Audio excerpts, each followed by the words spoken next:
إن الحمد لله نحمده ونستعينه ونستغفره ونؤمن به ونتوكل عليه ونعوذ بالله من شرور أنفسنا ومن سيئات أعمالنا من يهده الله فلا مضل له ومن يضلله فلا هادي له ونشهد أن لا إله إلا الله وحده لا شريك له وأشهد أن محمدا عبده ورسوله أما بعد فإن خير الحديث كتاب الله وخير الهدي هدي محمد صلى الله عليه وسلم وشر الأمور محدثاتها وكل محدثة بدعة وكل بدعة ضلالة وكل ضلالة في النار فقد قال الله تعالى في كلامه المجيد أعوذ بالله من الشيطان الرجيم لقد كان لكم في رسول الله أسوة حسنة لمن كان يرجو الله واليوم الآخر وذكر الله كثيرا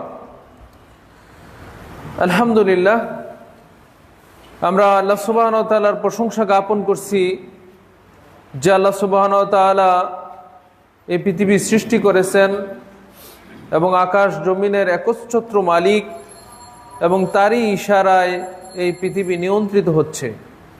যিনি আমাদেরকে সৃষ্টি করেছেন তার ইবাদতের জন্য, উত্তম আখলাক আদবের মাধ্যমে তার সন্তুষ্টি অর্জনের জন্য যিনি আমাদেরকে নির্দেশ দিয়েছেন, সে আল্লাহর জন্য সকল প্রশংসা। তারই শিখানো ভাষায় আমরা বলি আলহামদুলিল্লাহ। দুরূদ এবং সালাম বর্ষিত হোক প্রিয় নবীর প্রতি, যাকে আল্লাহ রাব্বুল আলামিন উত্তম আদবের অধিকারী করেছিলেন। আখলাকের দিক থেকে তিনি ছিলেন অনন্য, আদবে তিনি ছিলেন সমৃদ্ধ, এবং যারা ঈমান আনেনি তারাও কখনো বলতে পারেন নাই যে রাসূল সাল্লাল্লাহু আলাইহি ওয়াসাল্লামের চরিত্রের কোনো ত্রুটি ছিল, আখলাকের মধ্যে কোনো অপূর্ণতা ছিল। যে রাসূলকে আল্লাহ রাব্বুল আলামিন তার দয়ায় অনুগ্রহে আদর্শ মানুষ করে আমাদের জন্য পাঠিয়েছেন, সেই রাসূলের জন্য দুরূদ এবং সালাম আল্লাহুম্মা সাল্লি আলাইহি আল্লাহুম্মা বারিক আলাইহি। সম্মানিত জুমা জামাতের মুসল্লিয়ানে কেরাম, আজকে আমাদের সংক্ষিপ্ত আলোচনার বিষয় ইসলামে আদাবের গুরুত্ব। আদব এবং আখলাক শব্দ দুটি কাছাকাছি এবং প্রায় একই অর্থেই ব্যবহৃত হয়ে থাকে। আখলাক বললে চরিত্র, স্বভাব চরিত্রকে বোঝায়, আর আদব বলতে আচার আচরণকে বুঝিয়ে থাকে। তো ইসলামে এই বিষয়টার অনেক গুরুত্ব রয়েছে। ইসলাম যে কয়টা কারণে প্রসারিত হয়েছে, প্রচারিত হয়েছে এবং মানুষ ইসলামকে মেনে নিয়েছে, তার অন্যতম কারণ হলো মুসলমানদের আদব এবং আখলাকের কারণে। রাসূল সাল্লাল্লাহু আলাইহি সাল্লামের জীবদ্দশায় তিনি যে বিদায় হজের ভাষণে প্রায় ১.৫ লক্ষ সাহাবী উপস্থিত ছিলেন বিদায় হজের ভাষণে। এই যে ২৩ বছর দাওয়াতের মাধ্যমে এত জনসংখ্যা, এত মানুষ একজন থেকে রাসূল সাল্লাল্লাহু আলাইহি ওয়াসাল্লাম থেকে শুরু করে ১, ২, ৩ করতে করতে এত মানুষ, এত মুসলমান হলো বিনা রক্তপাতে। অল্প আপনি যদি হিসাব করেন যুদ্ধগুলিতে প্রায় কয়েক হাজার, লাখ তো নাই, মাত্র কয়েক হাজার দুই পক্ষের মানুষ শাহাদত বরণ করেছে, ইন্তেকাল করেছে। এই অল্প সংখ্যক মানুষের প্রাণহানির বিনিময় কেন এত সংখ্যক মানুষ ইসলাম ধর্ম গ্রহণ করেছে? তার মূল কারণ হলো তাদের আচরণ দেখে, তাদের আখলাক দেখে, তাদের আদব দেখে। যখনই মানুষ মুসলমানদের সাথে মিশেছে, কথা বলেছে, তাদের সাথে উঠা বসা করেছে, লেনদেন করেছে, তখনই বুঝতে পেরেছে না, এই লোকটা ভালো মানুষ। কিন্তু আজকে আমাদের দুঃখজনক হলেও সত্য যে আমাদের মধ্য থেকে এই আদব জিনিসটা আজকে উঠে গেছে।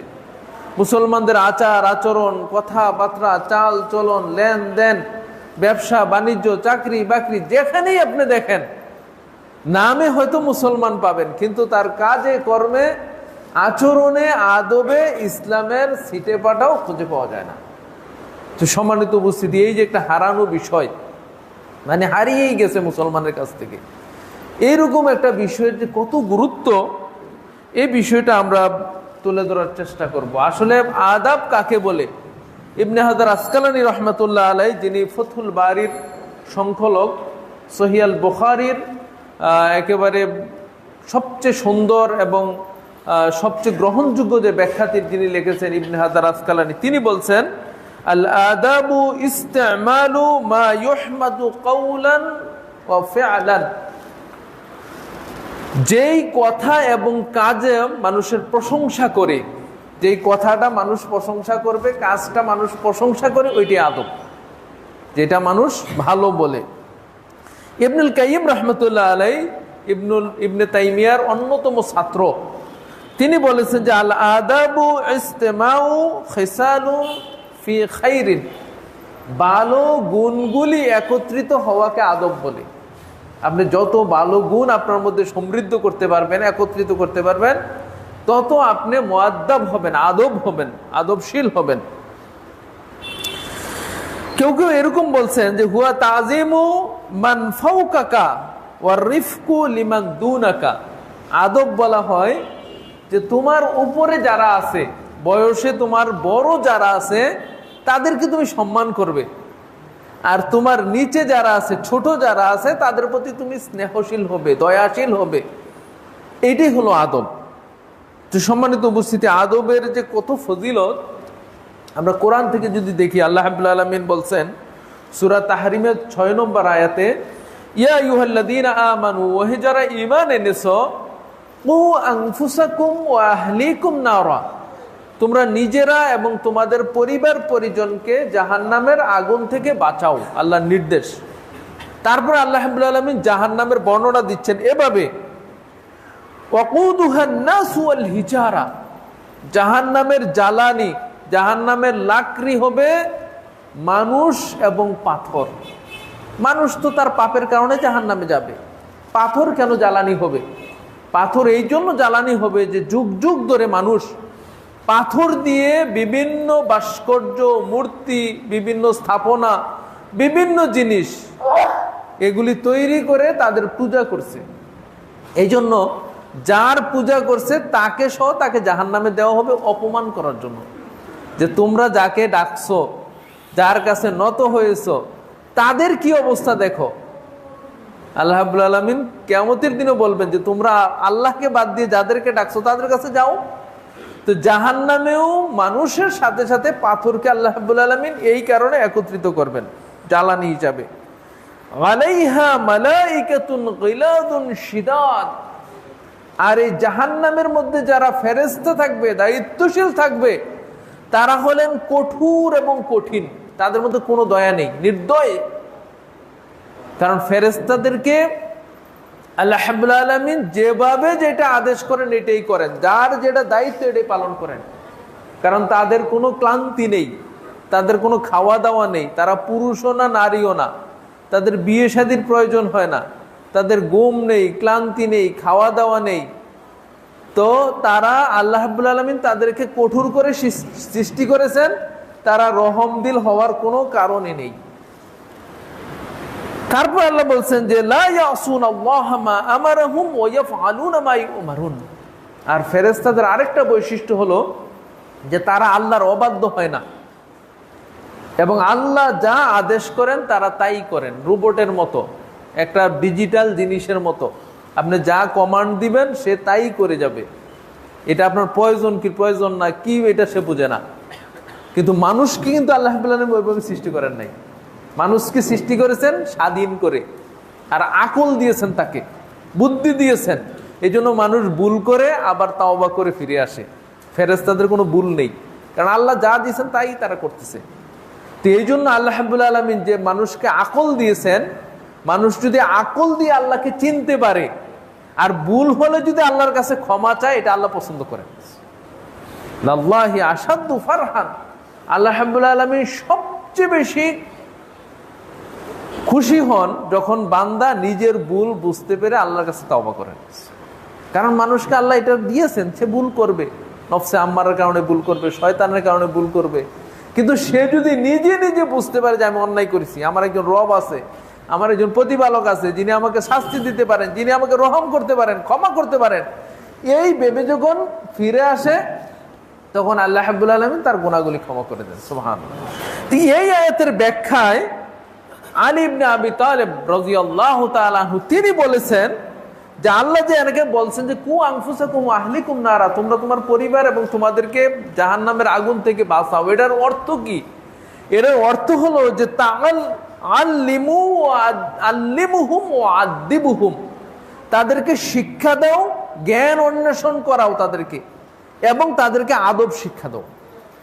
যদি এটা না করো, কারণ তারা আল্লাহকে যদি না চিনে, জ্ঞান অর্জন না করে, আর আদবশীল না হয়, আখলাকশীল না হয়, তাহলে তারা জাহান্নামের দিকে যাবে। সুতরাং তাদেরকে জাহান্নামের থেকে বাঁচাতে হলে আল্লাহ যে নির্দেশ দিয়েছেন এটা বাস্তবায়ন করতে হবে তাদেরকে শিক্ষা এবং আদবের মাধ্যমে। ইবনে জারির আত-তাবারি রাহমাতুল্লাহ আলাইহি তার তাফসীরের মধ্যে এই কথাটা নিয়ে আসছেন।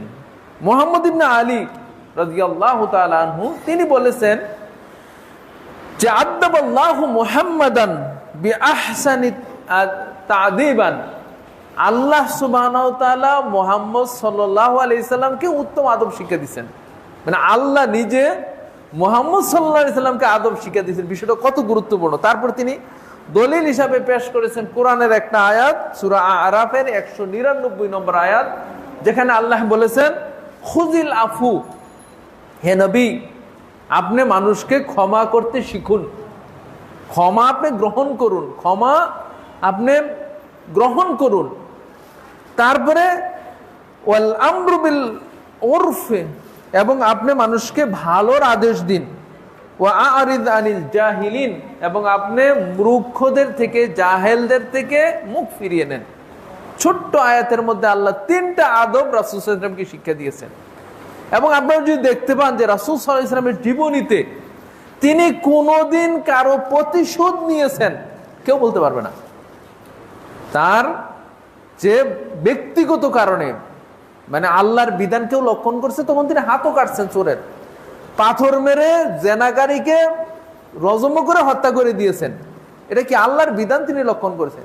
কিন্তু নিজের ক্ষতি হয়েছে, অনেক পাওনাদার রাসূল সাল্লাল্লাহু আলাইহি ওয়াসাল্লামকে এসে গলায় টান মেরেছে, গলা আপনার ছিলে গেছে, ফুরে গেছে, পাওনাদার সে চেয়েছে, কিন্তু রাসূল সাল্লাল্লাহু আলাইহি ওয়াসাল্লাম বলছে না, কিছু বলো না, কারণ পাওনাদারের চাওয়ার হক রয়েছে।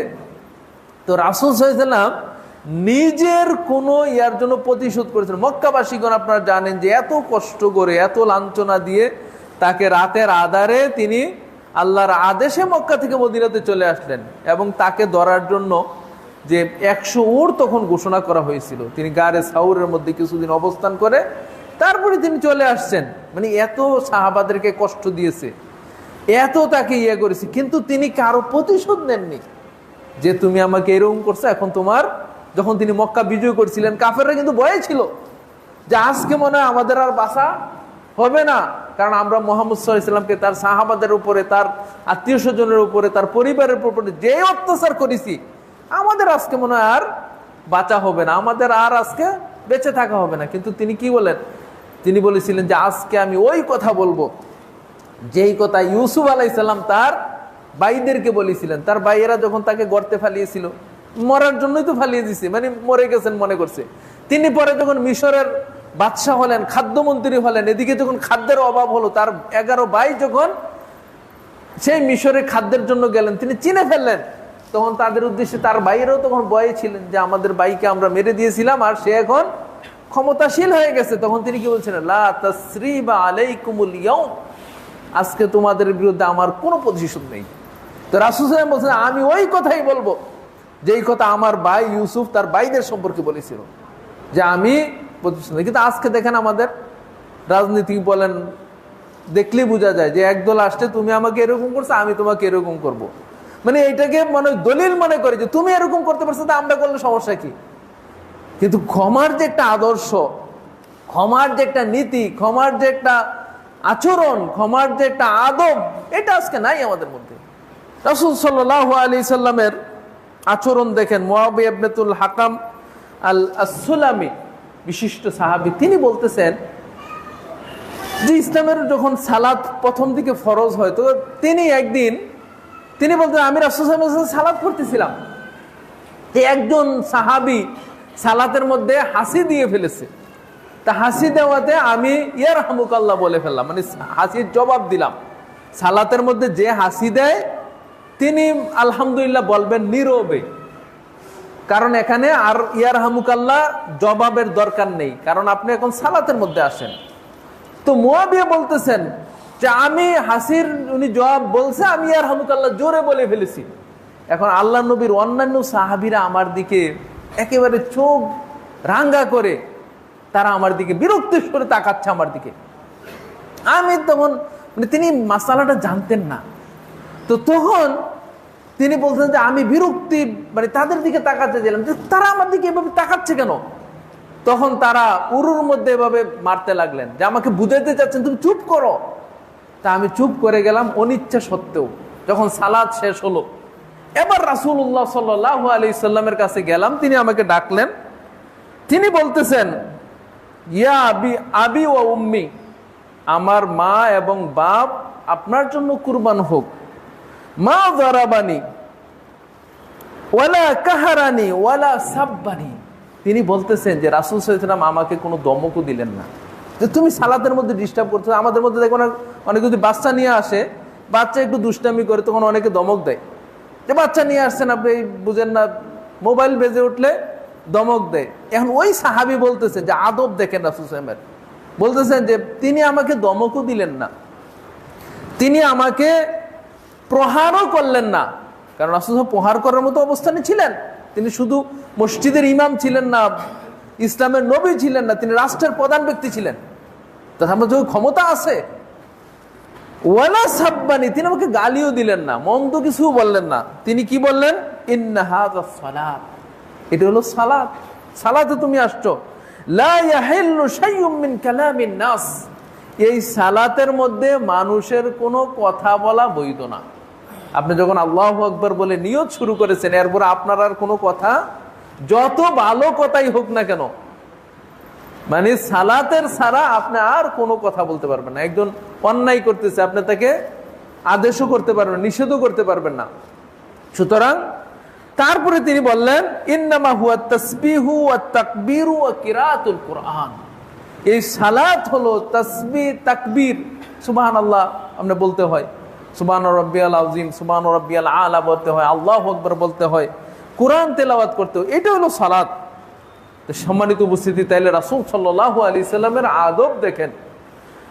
হাদিসটা আবু দাউদের 930 নম্বরে বর্ণিত হয়েছে। আরেকটা ঘটনা তো আপনারা জানেন যে একজন বেদুইন এসে যখন মসজিদে প্রস্রাব করে দিল, তখন সাহাবীগণ তাকে মারার জন্য মানে প্রস্তুতি নিলেন যে আমাদের ইবাদত গৃহ মসজিদে নববী, এই মসজিদে এসে আমরা সালাত পড়ি, এখানে রাসূল সাল্লাল্লাহু কি বললেন? তাকে প্রস্রাব করতে দাও। এমন না যে মাঝখানে আটকাই দাও না, প্রস্রাব করতেছে সে শান্তভাবে প্রস্রাব শেষ করুক। প্রস্রাব শেষ করলে তখন রাসূল সাল্লাল্লাহু আলাইহি ওয়াসাল্লাম তাকে একই কথা বললেন যে এটা হলো মসজিদ, এবং এই মসজিদ হলো ইবাদতের জায়গা, কোরআন তেলাওয়াতের জায়গা। তারপরে কি করলেন? আবু বকর, ওমর, ওসমানের মতো সাহাবীদেরকে বললেন যে তোমরা পানি আনো, এনে এই পানি এইটার প্রস্রাবের উপরে পানি ঢেলে দাও। ওই ব্যক্তিকেও বললেন না।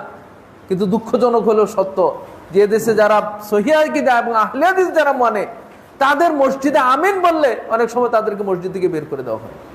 অনেক সময় দেখা যায় এমনও ঘটনা ঘটছে যে মসজিদ আপনি আমিন বলছেন, রাফুলেদ্দিন করছেন, মসজিদ অপবিত্র হয়ে গেছে, আপনি মসজিদ ধুয়ে দিয়ে দেন।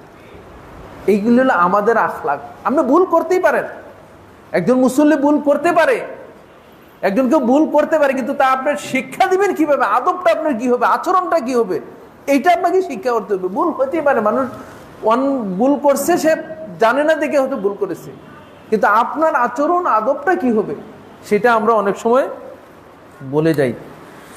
আদবের অনেক গুরুত্ব আছে। আবু মুসা আশআরী রাদিয়াল্লাহু তাআলা আনহু তিনি বলেন সালাসাতু লাহুম আজরান, তিন শ্রেণীর মানুষ আছে যাকে আল্লাহ সুবহানাহু ওয়া তাআলা ডাবল সওয়াব দিবেন, যাকে আল্লাহ রাব্বুল আলামিন ডাবল সওয়াব দিবেন। তার মধ্যে এক ব্যক্তিকে রাজুলুন মিন আহলিল কিতাব, এমন ব্যক্তি যে আহলি কিতাবের অনুসারী। আহলি কিতাব কারা? যারা ইহুদি এবং নাসারাদেরকে আহলি কিতাব বলা হয়, কারণ তারা কিতাব পেয়েছে, আল্লাহর পক্ষ থেকে কিতাব পেয়েছে, যদিও কিতাব বিকৃতি করে দিয়েছে।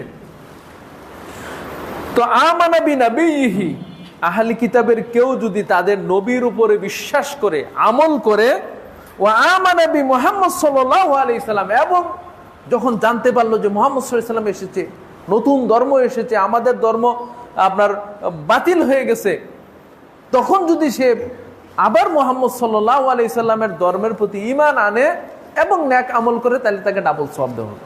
কারণ সে তার নবীর অবস্থায় ভালো ছিল, মানে ইসলাম গ্রহণের আগেও ভালো ছিল, আগে যেই ধর্ম পেয়েছে সেই ধর্ম অনুযায়ী আমল করেছে, অন্যায় অবিচার খারাপ এটার মধ্যে সে লিপ্ত হয় নাই, সে ভালোর মধ্যে আগেও ছিল, আবার যখন ইসলামের সংবাদ পেয়েছে তখন ইসলাম ধর্ম গ্রহণ করেছে, আবার সে ভালো কাজ করা শুরু করছে, এই জন্য তার জন্য ডাবল সওয়াব। 2 নম্বর ব্যক্তি আল আব্দুল মামলুক ইজা আদ্দা হাক্কাল্লাহি ওয়া হাক্কা মাওলাহু, কোন দাস দাসী চাকর চাকরানি সে যদি তার মনিবের হক যথাযথভাবে আদায় করে, মানে তার উপরে যে দায়িত্ব এইটা যদি সে যথাযথভাবে আদায় করে, তারপরে আল্লাহর হক সালাত সিয়াম হজ যাকাত এগুলি যদি সে আদায় করে, তাহলে 2টা হক সে একত্রিতভাবে আদায় করতেছে, এই জন্য তার জন্য ডাবল সওয়াব দেওয়া হবে। 3 নম্বর ব্যক্তি রাজুলুন কানাত ইনদাহু আমাতুন, কোন ব্যক্তির যদি দাসী থাকে, দাসী বলতে বর্তমানে যে আমরা কাজের লোক যেটা, এটা কিন্তু দাস দাসী না। দাস দাসী শরীয়তে আছে কিন্তু বর্তমানে বাস্তবে নেই। দাস দাসী হয় কিভাবে? দাস দাসী হয় আপনি যখন যুদ্ধ করবেন, শরীয়তে যেই যুদ্ধ জিহাদকে অনুমোদন দিয়েছে, সন্ত্রাসী কায়দায় নয়, যখন যুদ্ধ আপনার অমুসলিম দেশের সাথে এলাকার সাথে যখন যুদ্ধ হবে, ওই যুদ্ধে যখন অমুসলিম পরাজিত হবে, তখন সেখান থেকে যে নারী পুরুষদেরকে যেগুলিকে ধরে নিয়ে আসা হয়, তারা দাস দাস হিসাবে গণ্য হবে। কিন্তু বর্তমানে চাকর চাকরানি যেটা আমাদের অধীনে থাকে, বাড়িতে থাকে, অফিসে থাকে, এইগুলি কিন্তু ওরা কিন্তু চাকর চাকরানি, কিন্তু দাস দাসী না। দাস দাসীদের নিজের মালিকানা থাকে না, মানে তারা মনিবের মতোই থাকে। মনিব এই জন্য গোলাম আজাদ করে দেওয়া, যেমন ইসলামের অনেক বিধানের সাথে গোলাম আজাদ করে দেওয়া আছে। তো গোলাম, তো এই তারা হলো দাস দাসী। তো রাসূল সাল্লাল্লাহু আলাইহি ওয়াসাল্লাম বলতেছে যে ওই ব্যক্তি ডাবল সওয়াব পাবে যেই ব্যক্তির একটা দাসী আছে, ফাআদ্দাবাহা, সে তাকে সুন্দর আদব শিক্ষা দিচ্ছে। কারণ দাসীর তো কোনো মান মর্যাদা নাই, সে আপনার অধীনে থাকতে বাধ্য, সে তো তাকে আপনি শিক্ষা দিবেন, তাকে আদব শিক্ষা দিবেন, তাকে এলেম শিক্ষা দিবেন, জ্ঞান শিক্ষা দিবেন, আপনার দায়িত্ব না। তারপরে তিনি কি করলেন? ফাআদ্দাবাহা ফাআহসানা তা'দীবাহা, তাকে সুন্দর আদব শিষ্টাচার শিক্ষা দিল। ওয়া আল্লামাহা আহসানা তা'লীমাহা, তাকে সুন্দর শিক্ষা দিল, আদব শিক্ষা দিল, জ্ঞান শিক্ষা দিল। সুম্মা আতাকাহা, অতঃপর তাকে মুক্ত করে দিল। যে এই কাজ করতে পারলো তার জন্য ডাবল সওয়াব দেওয়া হবে। সুবহানাল্লাহ। তাহলে দেখেন আদবের বিষয়টা, যে একজন ব্যক্তিকে আপনি আদব শিক্ষা দিলেন, একজন ব্যক্তিকে আপনি শিষ্টাচার শিক্ষা দিলেন। কারণ শিষ্টাচার এমন একটা জিনিস, এটা একবার শিক্ষা নিলে সারা জীবন সেটা উপকৃত হতে পারে। সে নিজে শুধু নয়, বরং তার সাথে যত মানুষের মুআমালাত হবে, লেনদেন হবে, কথাবার্তা হবে, চালচলন হবে, সবাই তার থেকে উপকার লাভ করবে। আর বেয়াদব যখন হবে তখন সবাই তার কাছে কষ্ট পাবে। সে নিজে যেমন কষ্ট পাবে, তার পরিবার পরিজনকে কষ্ট দিবে, আত্মীয় স্বজন যে তার সাথে মিশবে তাকেই সে কষ্ট দিয়ে ছাড়বে। এই জন্য আদব শিক্ষা দেওয়া, তাদিব শিক্ষা দেওয়া, এটা অন্যতম একটা বিষয়। হাদিসটা সহিহ বুখারীর ৯৭ নম্বরে বর্ণিত হয়েছে। জাবির ইবনে আব্দুল্লাহ রাদিয়াল্লাহু তাআলা আনহু, বিশিষ্ট সাহাবী, তিনি বলেন যে আমার বাবা 9 জন কন্যা সন্তান রেখে তিনি ইন্তেকাল করেছেন, তিনি শাহাদত বরণ করেছেন উহুদ যুদ্ধের আগের রাতে। আব্দুল্লাহ, জাবির ইবনে আব্দুল্লাহর বাবা আব্দুল্লাহ জাবিরকে ডেকে বলেন যে বাবা, আমার মনে হয় যে আগামী দিন আমি প্রথম শহীদ হব। উহুদের যে ময়দান, যেখানে কাফেরদের সাথে যুদ্ধ, আমার মনে হয় যে আমি আগে মারা যাব। তো তুমি তোমার পরিবারের দিকে একটু খেয়াল রেখো। তো জাবের বলতেছে যে আমার বাবা মারা গেলেন 9 জন কন্যা সন্তানে, কেন আমি বিয়ে করছি। এক যুদ্ধ থেকে যখন আমি মদিনাতে আসি, তো রাসূল সাল্লাল্লাহু নিয়ম ছিল তিনি যুদ্ধ থেকে বা সফর থেকে আসলে সরাসরি বাড়িতে যেতেন না। এক রাত্র তিনি অপেক্ষা করতেন এবং বাড়িতে জানাইতেন যে আমরা আসছি, বাড়িতে আসতেছি। এটা তার রাসূলের একটা অভ্যাস ছিল আগে থেকেই। তো কারণ আগে তার টেলিফোন মোবাইল ছিল না যে আপনি জানাচ্ছেন বা কখন আসতেছেন, কোথা থেকে আসতেছেন। তো জাবের রাদিয়াল্লাহু তাআলা এক যুদ্ধ থেকে যখন আমরা মদিনার উপকণ্ঠে এসে পৌঁছলাম, তখন আমি রাসূল সাল্লাল্লাহু আলাইহি ওয়াসাল্লামের কাছে অনুমতি চাইলাম যে আমি বাড়িতে যাব, কারণ আমি নতুন বিয়ে করেছি। তখন রাসূল সাল্লাল্লাহু আলাইহি ওয়াসাল্লাম বললেন যে তুমি কি মানে কুমারী মেয়ে বিয়ে করেছো না বিবাহিতা মেয়ে বিয়ে করেছো? বলো যে আমি বিবাহিতা মেয়ে বিয়ে করেছি। তো রাসূল সাল্লাল্লাহু আলাইহি ওয়াসাল্লাম বললেন যে তুমি কুমারী মেয়ে বিয়ে করলে না কেন? তুমি তো কুমারী ছেলে, তুমি তো আগে আর বিয়ে করে না। তখন তিনি যেই কথাটা বলছেন, তখন তিনি বললেন যে তাজাওয়াজতু সাইয়িবান, আমি একটা মানে বিবাহিত মেয়েকে বিয়ে করেছি। কেন? কারিহতু আন আতাজাওয়াজ মিসলাহুন্না ফালা তুআদ্দিবুহুন্না, কারণ আমি আমার বোনদের বয়সী একটা মেয়েকে এই জন্য বিয়ে করি নাই যে তাদেরকে সে আদব শিক্ষা দিতে পারবে না, অথবা তাদের প্রতি সে শাসন খাটাইতে পারবে না। এই জন্য আমি একজন বিবাহিতা এবং বয়স্কা মেয়ে বিয়ে করেছি। তারপর তিনি বলছেন ফাতাজাওয়াজতু সাইয়িবান লিউকিমু আলাইহিন্না, আমি এই জন্য একটা বিবাহিত মেয়েকে বিয়ে করেছি যারা তাদের উপরে শাসন করতে পারে, ওয়া তুআদ্দিবুহুন্না, এবং তাদেরকে আদব শিখাইতে পারে। রাসূল সাল্লাল্লাহু আলাইহি ওয়াসাল্লাম তাকে আর বর্জনা করলেন না। তাহলে দেখেন আদবটাকে জাবের রাদিয়াল্লাহু তাআলা আনহু রাসূলের সাহাবী নিজের জীবনের চেয়েও আরো গুরুত্ব দিলেন যে আমার বোনদেরকে আদব শিক্ষা দিবে আমার স্ত্রী। কখন? যে সে যখন বয়সে বড় হবে, আকলে পূর্ণতা হবে। আর সে যদি তাদের বয়সী হয় তাহলে সে খেলাধুলায় বা তাদের সাথে আর আদব আর শিক্ষা দিতে পারবে না। এই জন্য তিনি এই নিজের জীবনের স্যাক্রিফাইস করলেন আদব শিক্ষা দেওয়ার জন্য। কত গুরুত্ব দিতেন সাহাবা রাদিয়াল্লাহু তাআলা আনহু। সহিহ বুখারীর 2967 নম্বর হাদিসটা বর্ণিত হয়েছে। সম্মানিত উপস্থিতি, আব্দুল্লাহ ইবনে আব্বাস রাদিয়াল্লাহু তাআলা আনহু তিনি বলেছেন যে উতলুবুল আদব, তোমরা আদবকে তালাশ করো। আদব কোথায় আছে, আদব কোন জিনিসটা, ওইটা তোমরা গ্রহণ করো। ফাইন্নাহু জিয়াদাতু ফিল আকল, কারণ আদব আকলের বৃদ্ধি করে। আকল মানুষকে আল্লাহ বললেন আকল দিয়ে সৃষ্টি করেছেন, আর এলেম আকলকে সমৃদ্ধ করে, আর আদব আকলকে বৃদ্ধি করে। আকলকে বৃদ্ধি করে। আপনি দেখেন মানুষকে আল্লাহ আকল দিয়েছেন, কিন্তু সবাইকে তো আকল দিয়েছেন, কিন্তু সবাই কিন্তু মুআদ্দাব না, অনেকে বেয়াদব। কেন? কারণ সে আদব শিখতে পারে নাই। জ্ঞান আছে, বুঝে যে এটা আমার, এটা তোমার, এটা করলে ভালো হয়, এটা হলে খারাপ হয়, হ্যাঁ এখানে বেশি ওইখানে কম, এই জ্ঞান কিন্তু আল্লাহ দিয়ে দিয়েছেন সবাইকে। পড়ালেখা করা লাগে না, এটা দেখলেই বুঝে। কিন্তু আদবটা শিখতে হয়। এই জন্য আব্দুল্লাহ ইবনে আব্বাস বলেছেন যে তোমরা আদবকে তলাশ করো, কারণ আদব আকলকে বৃদ্ধি করে দেয়। সম্মানিত উপস্থিতি, তাইলে আদবের ইসলামের অনেক গুরুত্ব দেওয়া হয়েছে। আহনাফ ইবনে কায়েস রাহমাতুল্লাহ আলাইহি তিনি একটা কথা বলেছেন যে আল আদাবু নূরুল আকল, আদব হলো আকলের আলো।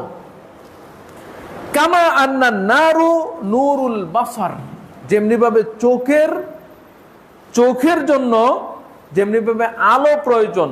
আপনি দেখেন অন্ধকার, আপনার সাথে চোখ আছে ঠিকই, কিন্তু অন্ধকার, আপনি কিছু দেখতে পাবেন? কিছুই দেখতে পাবেন না। মানে চোখ আপনার কাছে আছে, সবই ঠিক আছে, কিন্তু কেন আপনি দেখতে পাচ্ছেন না? আলোর অভাবে। যখন আলো হয় তখন আলো এসে চোখের রিফ্লেকশন করে আপনি তখন দেখতে পান। চোখ থাকলে কিন্তু দেখা যায় না, আলো থাকলে লাগে। অন্ধকার রাতে আমরা কিছু দেখি না। তো তিনিও বলেছেন যে আকল থাকলে হবে না, আকলের মধ্যে যদি আদব না থাকে তাহলে তোমার চোখ আছে ঠিকই, কিন্তু অন্ধকার তুমি কিছুই দেখতে পাবে না। এই জন্য আকলের সাথে আদবের সম্মিশ্রণ ঘটাতে হবে। ওমর ইবনুল খাত্তাব রাদিয়াল্লাহু তাআলা আনহু তিনি একটা কথা বলেছেন যে তাআদ্দাবু, তোমরা আগে আদবশীল হও, সুম্মা তাআল্লামু, তারপরে শিখো। তাহলে আগে আদবশীল হয়ে তারপরে শিক্ষা গ্রহণ করতে হবে। শিক্ষার মধ্যে যদি আদব না থাকে তাহলে তো হবে না। ওমর রাদিয়াল্লাহু তাআলা আনহু তার ছেলে আব্দুল্লাহ, তিনি যখন ছোট সাহাবী, আদব দেখেন, মানে শিক্ষার আদব দেখেন। রাসূল সাল্লাল্লাহু আলাইহি ওয়াসাল্লাম একদিন জিজ্ঞেস করলেন, আচ্ছা বলো তো দেখি তোমরা, যে এমন একটা গাছ আছে যেই গাছের উদাহরণ হলো মুমিনদের মতো। তো আব্দুল্লাহ ইবনে ওমর বলতেছেন যে ছোট্ট বাচ্চা, তিনি বলেন যে আমি তো প্রথমে বুঝে গেছি এটা কোনটা। সেটা যে খেজুর গাছ এটা আমি আগেই বুঝে গেছি, কিন্তু আমি বলতেছি না। রাসূল তো সবাইকে জিজ্ঞেস করছেন সাল্লাল্লাহু আলাইহি ওয়াসাল্লাম, তিনি সবাইকে জিজ্ঞেস করছেন, ছোট বড় মাদারি সবাইকে জিজ্ঞেস করছেন, তো বলো তোমরা। তা আব্দুল্লাহ ইবনে ওমর বলতেন, আমি ছোট সাহাবী, আমি এখানে আবু বকর বসা, আমার বাবা উমার বসা, আমি কিভাবে বলবো তাদের সামনে, লজ্জার কারণে আমি বলতেছি না। তো তখন তিনি বলতেন যে সাহাবীরা তাদের মন চলে গেছে বনের দিকে, বনে যে গাছ আছে ওই গাছের তারা চিন্তা ভাবনা করতেছে যে কোন গাছ যে মুমিনের সাথে মিলে। তখন তারা আর বলতে পারলেন না, তখন রাসূল সাল্লাল্লাহু আলাইহি ওয়াসাল্লাম বললেন যে এটা হলো খেজুর গাছ। তখন কিন্তু আব্দুল্লাহ ইবনে ওমর বলেন না যে ইয়া রাসূলুল্লাহ, আমি কিন্তু আগে আগে বলে মনে মনে রাখছি।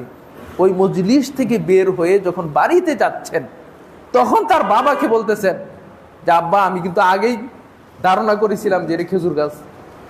তখন তার বাবা বললেন, তুমি বললে নাই কেন, মানে তুমি বলো নাই কেন? বলে যে আপনাদের মতো এত বড় বড় সাহাবী, এত বড় বড় সাহাবী আপনারা বসে আছেন, তাদের সামনে আমি বলবো, এটা আমি লজ্জাবোধ করেছি। তাহলে দেখেন আমাদের দেখবেন অনেক মজলিসে বড় বড় আলেমরা বসা, অনেকে হয়তো এই বিষয়টা জানেন, আপনি কিন্তু চট করে বলে দিচ্ছেন যে আমি বলে দিচ্ছি, আমার একটা কথা আছে, আমার মতামত এটা। এগুলি তো আদব নয়। এই জন্য ওমর রাদিয়াল্লাহু তাআলা বলছে তাআদ্দাবু, আগে আদব শিক্ষা করো, সুম্মা তাআল্লামু, তারপর তুমি জ্ঞান অন্বেষণ করো। তখন ওমর রাদিয়াল্লাহু তাআলা বললেন যে তুমি যদি ওইটা বলতে, মজলিসে বলতে, তাহলে আমার জন্য এটা লাল ওটের চেয়ে উত্তম হতো। কারণ ওমর রাদিয়াল্লাহু তাআলার ছেলে প্রশ্নের জবাব দিয়েছে আজকে। সম্মানিত উপস্থিতি, তাইলে জ্ঞান অন্বেষণের আগে আদব অন্বেষণ। এই যে আমরা আমাদের উস্তাদ থেকে শুনেছি যে এই যে আপনার সৌদি আরবের যে বিখ্যাত বড় বড় আলেম যারা ইন্তেকাল করেছেন, শায়েখ বিন বাজ, তারপর আপনার নাসিরউদ্দিন আলবানী, শায়েখ সোয়ালিহ আল উসাইমিন, তারা যখন কোনো মজলিসে থাকতেন তখন যদি কোনো ব্যক্তি প্রশ্ন করতো হাদিস সম্পর্কে, ইবনে বাজকে জিজ্ঞাসা করতেছেন এই হাদিস সম্পর্কে, তিনি তখন উত্তর না দিয়ে বলতেন যে আলবানী সাহেবকে জিজ্ঞাসা করেন, কারণ তিনি হাদিসের পণ্ডিত, অথচ জানেন তিনিও হাদিসের সহিহ জয়ীফ বলেছেন, কিন্তু তিনি প্রশ্নের জবাব না দিয়ে বলতেন যে আলবানী সাহেবকে বলেন। কোনো ফিকের বিষয়ে প্রশ্ন আসতো, তিনি বলতেন যে শায়েখ উসাইমিনকে বলেন, কারণ তিনি ফিক বিষয়ে বেশি জানেন। আকীদার বিষয়ে প্রশ্ন আসতো যে বিন বাজ রাহমাতুল্লাহ আলাইহি আপনি বলেন। এটা হলো আদব, শিষ্টাচার হলো এইটা। সম্মানিত উপস্থিতি, এই জন্য শিক্ষা দেওয়া এটাও একটা আদবের বিষয়, কিন্তু শিক্ষা আপনার নেওয়া ছাত্রদের মধ্যে যেমন আদবের প্রয়োজন, অনুরূপভাবে যারা শিক্ষক হবেন তাদের মধ্যে আদবের প্রয়োজন। রাসূল সাল্লাল্লাহু আলাইহি ওয়াসাল্লাম দেখেন, তিনি শিক্ষা দিচ্ছেন তার চাচা, তিনি জানেন যে এখনই ইন্তেকাল করলে তিনি জাহান্নামে যাবেন, তারপরে কিন্তু তিনি তার চাচাকে ধমক দিচ্ছেন না, তিনি সব ইয়া আম্মি কুল লা ইলাহা ইল্লাল্লাহ ওয়া হাজ্জু বিকা ইনদাল্লাহ, হে আমার চাচা আপনি বলেন শুধু লা ইলাহা ইল্লাল্লাহ, আমি আপনার জন্য এটা দলিল পেশ করবো আল্লাহর কাছে। আবার তাদের পাশে আবু জাহেল বসা, তারা আবার বলতেছেন আতার কাবা মিল্লাতি আব্দুল মুত্তালিব, আপনি কি আব্দুল মুত্তালিবের মিল্লত ছেড়ে দিবেন? তেমন তিনি কিন্তু দমক দিচ্ছেন না, তিনি দাওয়াত পৌঁছে দিচ্ছেন, তিনি জানিয়ে দিচ্ছেন। আব্দুল্লাহ ইবনে উবাই সবচেয়ে বড় মুনাফিক, মুনাফিকদের সর্দার, রাসূল জানেন যে তিনি মুনাফিকদের সর্দার, কিন্তু রাসূল সাল্লাল্লাহু আলাইহি ওয়াসাল্লামের আদব দেখেন কিরকম। তার ছেলে এসে বলছেন ইয়া রাসূলুল্লাহ, আমার বাবা মারা গেছে, আপনার চাদরটা যদি একটু দিতেন, গায়ের জামাটা দিতেন, যে তাকে কাফন পরাবো, আর আপনি নিজে যদি তার সালাদটা আদায় করে দিতেন। রাসূল সাল্লাল্লাহু আলাইহি ওয়াসাল্লাম রাজি হয়ে গেলেন, তার নিজের জামা দিয়ে দিলেন আব্দুল্লাহ ইবনে উবাই। সবচেয়ে বড় মুনাফিক তিনি ছিলেন। কেন দিয়েছিলেন? এখানে একটা আদব আছে, মুফাসসিরগণ লেখছেন, মুহাদ্দিসগণ লেখছেন যে রাসূল সাল্লাল্লাহু আলাইহি ওয়াসাল্লামের চাচা আব্বাস রাদিয়াল্লাহু তাআলা আনহুকে যখন ধরে নিয়ে যাওয়া হয়েছিল বদর যুদ্ধে মদিনাতে, তখন তার গায়ে কোনো কাপড় ছিল না, মানে একবারে মানে কাপড় ছাড়া তিনি ছিলেন। তখন আব্দুল্লাহ ইবনে উবাই, তিনি মদিনার প্রভাবশালী ব্যক্তি ছিলেন, তখন একটা জামা তাকে দিয়েছিলেন। এই যে একটা ঋণ, এই যে একটা ঋণ শোধের জন্য রাসূল সাল্লাল্লাহু আলাইহি ওয়াসাল্লাম জানেন তো যে জামাই কিছু হবে না। আমরা মনে করি যে রাসূল সাল্লাল্লাহু আলাইহি ওয়াসাল্লামের জামা মনে অনেক কিছু, একটা চুল পাইলে তো আমাদের অবস্থা খারাপ, যে রাসূল সাল্লাল্লাহু আলাইহি ওয়াসাল্লামের চুল, কদম মোবারক, রাসূল সাল্লাল্লাহু আলাইহি ওয়াসাল্লামের কদম, হ্যাঁ মনে করছে কদম রসুল, আসলে কিছুই না। রাসূল সাল্লাল্লাহু আলাইহি ওয়াসাল্লামের আদর্শের মধ্যে আপনার বরকত রয়েছে, তার পোশাক, তার চুল, তার দেহ, এগুলি তার, তিনি জীবিত যতদিন ছিলেন অতদিন বরকত ছিল, কিন্তু ইন্তেকালের পরে কিছুই না। তো তিনি জানেন যে আমার পোশাক কিছুই হবে না, কিন্তু তার মনে যে একটা শান্তি, একটা প্রশান্তি। সহিহ বুখারীর মধ্যে আসছে কিতাবুল জানাজার মধ্যে, যে যখন রাসূল সাল্লাল্লাহু আলাইহি ওয়াসাল্লামের জামাটা আব্দুল্লাহ ইবনে উবাইয়ের কাছে পৌঁছে, তখন তার লাশ অলরেডি কবরে চলে গেছে। রাসূল সাল্লাল্লাহু আলাইহি ওয়াসাল্লাম বলছেন যে তাকে কবর থেকে বের করো, বের করে তারপরে তার জামাটা পরে তারপর আবার দ্বিতীয়বার কবরে ঢুকানো হয়েছিল। সম্মানিত উপস্থিতি, রাসূল সাল্লাল্লাহু আলাইহি ওয়াসাল্লামের আদব, শিক্ষা দেওয়ার আদব। কিন্তু আমাদের মধ্যে দেখবেন আপনি একটা হুজুরকে জিজ্ঞাসা করেন প্রশ্ন, তখন দেখবেন হুজুর মানে মানে প্রশ্ন যদি আপনার ওই রকম হয় আর কি, ওনার বিপক্ষে হয়, তখন দেখবেন যে তুমি কোথায় লেখাপড়া করেছো, হ্যাঁ আরবি পড়তে পারো, তুমি কোন কিতাবে পড়েছো? আপনি একটু মোবাইল থেকে একটা হাদিস দেখালেন যে হুজুর সহিহ বুখারীর এত নম্বরে তো আছে, মোবাইল নিয়ে আসছো তুমি, কিতাব কই? মানে আপনার কাছে আমি জানি না দেখে তো জিজ্ঞেস করেছি। যখনই দেখবেন যে রেগে গেছে, তখনই মনে করেন যে এলেমের কমতি আছে। আপনি রাখবেন কেন? আপনি বুঝাই দিবেন, কারণ এটা রাসূল সাল্লাল্লাহু আলাইহি ওয়াসাল্লামের আদব নয়। আমি তো বলেছি যে আমি যে বিষয়ে কথা বলি এটা আমি দলিল দেওয়ার দায়িত্ব আমার, কারণ আমি দলিল দিতে হবে, আপনাদেরকে দিতে বাধ্য আমি, কারণ আমি কথা বলেছি, এটা দায়িত্ব আমার। সুতরাং প্রত্যেক বিষয়ে আপনি জিজ্ঞেস করতে পারেন, কিন্তু এটা আদব নয়, যে রাসূল সাল্লাল্লাহু আলাইহি ওয়াসাল্লামের আদব নয়। এই জন্য জিজ্ঞেস করবেন, কিন্তু আপনি চেতে যাইবেন যে আপনি কতটুকু লেখাপড়া করেছেন। না, ফাসআলু আহলা যিকরি ইন কুনতুম লা তা'লামুন, তুমি যদি না জানো তাহলে যিনি জানে তাকে জিজ্ঞেস করে দাও।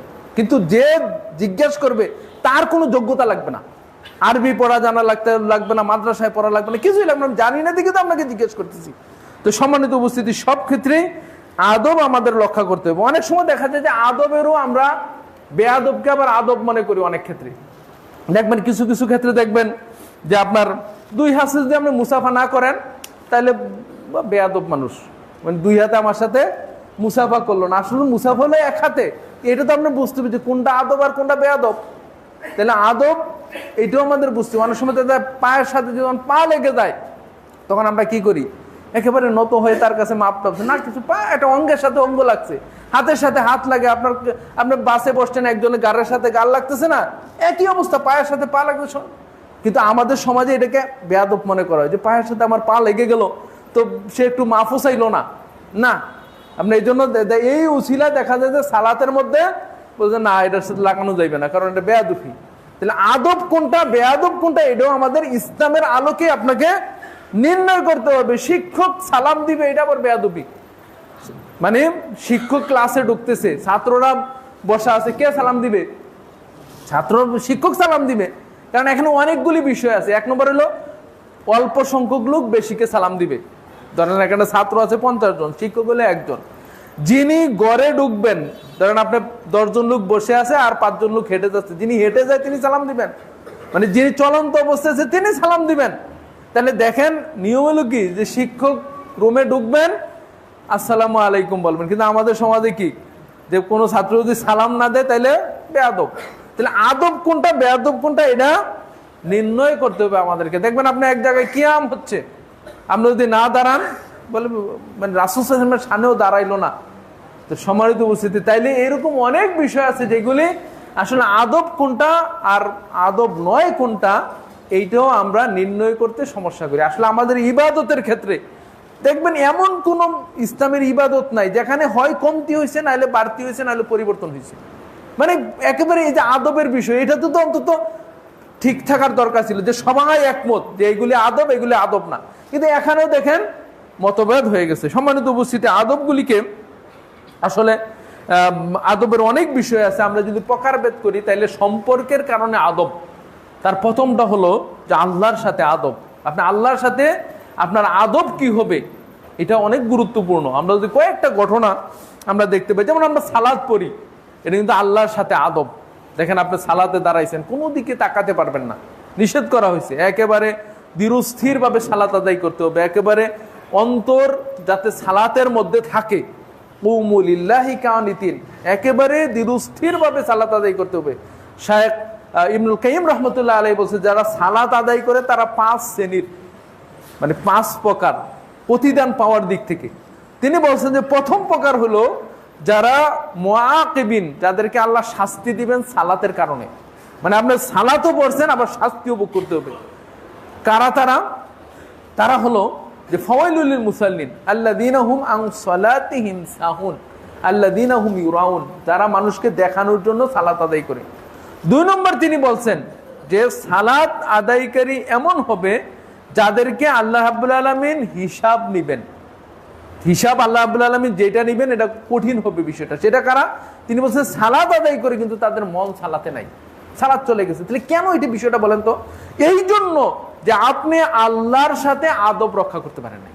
কারণ সালাতে দাঁড়িয়েছেন মানে আল্লাহর সামনে আপনি দাঁড়িয়েছেন। সম্মানিত উপস্থিতি, আপনার আদব যে নবীগঞ্জের ইব্রাহিম আলাইহিস সালামের ঘটনাটা বর্ণিত হয়েছে যে তিনি আল্লাহর পরিচয় দিতে গিয়ে তিনি বলছেন যে আল্লাযী খালাকানি ফাহুয়া ইয়াহদিন, মানে আল্লাহ হলেন তিনি যিনি আমাকে সৃষ্টি করেছেন এবং হেদায়েত দিয়েছেন। দুইটা কাজ কিন্তু আল্লাহই করছেন, সৃষ্টি করেছেন, হেদায়েতও দিয়েছেন। আল্লাযী হুয়া ইউতআমুনি ওয়া ইয়াসকিন, যিনি আমাকে খাওয়ান এবং পান করান, খাওয়ানো এবং পান করানোর কাজও আল্লাহ আমাকে করেন। এবার আদব দেখেন তার আদবটা, তিনি বলতেছেন এবার ওয়া ইযা মারিস্তু ফাহুয়া ইয়াশফিন, যখন আমি অসুস্থ হই। এই কথা কিন্তু তিনি বলেন না যে তিনি আমাকে অসুস্থ করেন, তিনি আমাকে সুস্থতা দান করেন। আসলে তো আয়াতগুলিতে এভাবে বলার উচিত ছিল যে তিনি আমাকে সৃষ্টি করেছেন, তিনি আমাকে হেদায়েত দেন, তিনি আমাকে খাওয়ান, তিনি আমাকে পান করেন। বলা দরকার কি ছিল যে তিনি আমাকে অসুস্থ করেন, তিনি আমাকে সুস্থতা দান করেন। তিনি তো এই কথা বলেন না, তিনি বলছেন ওয়াইজা মারিস্তু, যখন আমি অসুস্থ হই। তার মানে আল্লাহর সাথে এত আদব যে অসুস্থ করা এটা আল্লাহর কাজ না। তুমি তোমার সমস্যার কারণে অসুস্থ হয়েছো, তুমি ভালোভাবে চলতে পারো নাই, হ্যাঁ, বিভিন্ন সমস্যার কারণে নিজে অসুস্থ হয়েছো এবং যখন আর শিফা লাভ করছেন তো শিফাটা দিয়েছেন কে? তাহলে ভালোটা আল্লাহর দিকে, মন্দটা আল্লাহর দিকে নাই। একই ইউসুফ আলাইহিস সালামের ঘটনা এরকম বর্ণিত হয়েছে। ঈসা আলাইহিস সালামের কথা কিয়ামতের দিন আল্লাহ রাব্বুল আলামিন ঈসা আলাইহিস সালামকে জিজ্ঞেস করবেন, হে ঈসা, তুমি কি তোমার জাতিকে বলেছো যে আমাকে এবং আমার মাকে আল্লাহকে বাদ দিয়ে ইবাদত করেন? এটা আল্লাহ জিজ্ঞাসা করবেন ঈসা আলাইহিস সালামকে, সূরা আনামের 114 নম্বর আয়াত। তখন তো ঈসা আলাইহিস সালামের বলা উচিত কি, মানে আমরা হলে কি বলতাম, বলে কি বলেন আল্লাহ, আমি তো করি না এগুলি, তারা মিথ্যা বলতেছে। তার ভাষাটা ইন কুনতু কুলতুহু ফাকাদ আলিমতু, হে আল্লাহ আমি যদি বলে থাকি, যদি আমি বলে থাকি, আপনি তো এটা জানেন, আপনি এটা জানেন। তাআলামু মা ফি নাফসি, আপনি জানেন যে আমার অন্তরে কি আছে, ওয়ালা আ'লামু মা ফি নাফসিক, কিন্তু আপনার অন্তরে কি আছে আমি বলতে পারবো না। দেখেন আদব কতটুকু, যে ঈসা আলাইহিস সালাম তার বিরুদ্ধে একটা অভিযোগ দেওয়া হচ্ছে যেটা তিনি বলেননি, তারপরেও তিনি আদবের সহিত আল্লাহ। তো সম্মানিত উপস্থিত, তাহলে আল্লাহর সাথে আদব আছে, রাসূল সাল্লাল্লাহু আলাইহি ওয়াসাল্লামের সাথে আদব আছে, নিজের নফসের সাথে আদব আছে, পিতামাতার সাথে আদব আছে, স্বামী স্ত্রীর মধ্যে আদব আছে, প্রতিবেশীর সাথে আদব আছে, যার সাথে আপনি কর্মচারী, যে আপনার অধীনে এবং আপনি যার অধীনে তার মধ্যে আদব রয়েছে। তারপরে আপনার ক্রেতা বিক্রেতার মধ্যে আদব রয়েছে। তারপরে আপনার অন্যান্য আবার কিছু আছে স্থানের সাথে আদব, যেমন মসজিদে আসবেন, এটা একটা আদব আছে, আসার একটা আদব আছে, বসার একটা আদব আছে, যাওয়ার একটা আদব আছে। আপনার বাড়িতে আপনার প্রবেশ করবেন, বাড়ি থেকে বের হবেন, এটার একটা আদব আছে। আপনি বাজারে যাবেন, বাজার থেকে আসবেন, এটার একটা আদব আছে। তারপর আপনার টয়লেটে যাবেন, টয়লেট থেকে বের হবেন, এটার একটা আদব আছে। তাহলে কিছু আদব আছে স্থানের সাথে। মক্কাতে আপনি অবস্থান করবেন, এটার একটা আদব আছে। মদিনাতে অবস্থান করবেন, এটার একটা আদব আছে। কিছু আদব আছে আমলের সাথে, কাজের সাথে, যেমন ঘুমানোর কিছু আদব আছে, খাওয়ার কিছু আদব আছে, পোশাক পরিচ্ছদের কিছু আদব আছে, সালাতের কিছু আছে, সিয়ামের কিছু আছে। পর্যায়ক্রমে আমরা যদি সম্ভব হয় এগুলি ইনশাল্লাহ বিস্তারিতভাবে আলোচনা করার চেষ্টা করব ইনশাল্লাহ। তো সম্মানিত উপস্থিতি, মূল কথাও যেটা, সেটা হলো আদব ইসলামের একটা গুরুত্বপূর্ণ বিষয়। এবং আদব হলো কোনটা, সংক্ষিপ্তভাবে যদি আমি বলি, ইসলামটাই আদব। আপনি ইসলামের প্রতিটি বিধিবিধান আদব, আপনি যতটুকু মানবেন ওইটাই আদব। এটার মধ্যে সব কিছু রয়েছে, কারণ ইসলামকে আল্লাহ রাব্বুল আলামিন পরিপূর্ণ দিন হিসাবে নাজিল করেছেন। আল ইয়াউমা আকমালতু লাকুম দীনাকুম ওয়া আতমামতু আলাইকুম নি'মাতি ওয়া রাদিতু লাকুমুল ইসলাম দীনা। ইসলামকে আল্লাহ পরিপূর্ণ করে দিয়েছেন। ইসলামের মধ্যে যেমন আছে আকীদা, তেমন আছে আমল, যেমন আছে মুআমালাত, তেমন আছে মুআশারাত, যেমন আছে লেনদেন, তেমনি ভাবে আছে আদব এবং আখলাক। তো সম্মানিত উপস্থিতি, আল্লাহ রাব্বুল আলামিন আমাদেরকে আদব বোঝার তৌফিক দান করুন। প্রতিটা কাজে যাতে আমরা আদব রক্ষা করতে পারি, ব্যক্তির ক্ষেত্রে হোক, আমলের ক্ষেত্রে হোক, আল্লাহর ক্ষেত্রে হোক, সব ক্ষেত্রে যাতে আমরা আদব অন্বেষণ করে আদবের সাথে আমরা চলতে পারি, আল্লাহ রাব্বুল আলামিন আমাদেরকে সেই তৌফিক দান করুন। হাযা সাল্লাল্লাহু আলা নবিয়িনা মুহাম্মদ ওয়া আলা আলিহি ওয়া সাহবিহি আজমাইন। আল্লাহুম্মা সাল্লি আলাইহি ওয়া বারিক আলাইহি।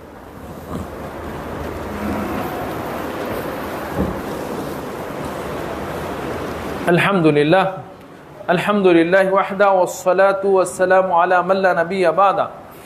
قال الله تعالى في كلامه المجيد: أعوذ بالله من الشيطان الرجيم إن الله وملائكته يصلون على النبي يا أيها الذين آمنوا صلوا عليه وسلموا تسليما اللهم صل على محمد وعلى آل محمد كما صليت على إبراهيم وعلى آل إبراهيم إنك حميد مجيد اللهم بارك على محمد وعلى آل محمد كما باركت على إبراهيم وعلى آل إبراهيم إنك حميد مجيد সম্মানিত উপস্থিতি, আজকে বাদ মাগরিব আপনাদের এখানে তালিমি বৈঠকের আয়োজন করা হয়েছে আহলে হাদিস আন্দোলন বাংলাদেশ ঢাকা দক্ষিণ সাংগঠনিক জেলা এবং মিরপুর এলাকার উদ্যোগে তালিমি বৈঠকে আয়োজন করা হয়েছে। সেখানে উপস্থিত থাকবেন মাদ্রাসা তারবিয়াতুল বানাতের সম্মানিত পরিচালক মাওলানা আব্দুল্লাহ মামুন সহ অন্যান্য আলোচকবৃন্দ। আপনারা মাগরিবের সালাত থেকে এই তালিমি বৈঠকে থাকার চেষ্টা করবেন এবং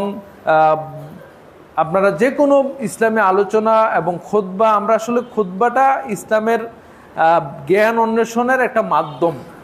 মানে এই যে সপ্তাহে একটা দিন আমরা বসি বা মসজিদে আসি, জোহরের সালাত 4 রাকাত পরিবর্তে 2 রাকাত পড়ি, এবং এটা কিন্তু একটা জ্ঞান অর্জনেরই জন্যই এটা দেওয়া হয়েছে।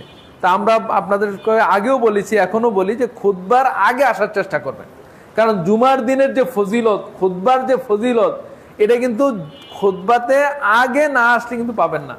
2 জন ফেরেশতা একেবারে ফজর থেকে, কারণ এই জুমার সালাতের ওয়াক্ত শুরু হয় কখন? ফজর থেকে। মানে প্রত্যেক সালাতের তো একটা ওয়াক্ত আছে। জুমার সালাত শুরু হয় ফজরের পর থেকে।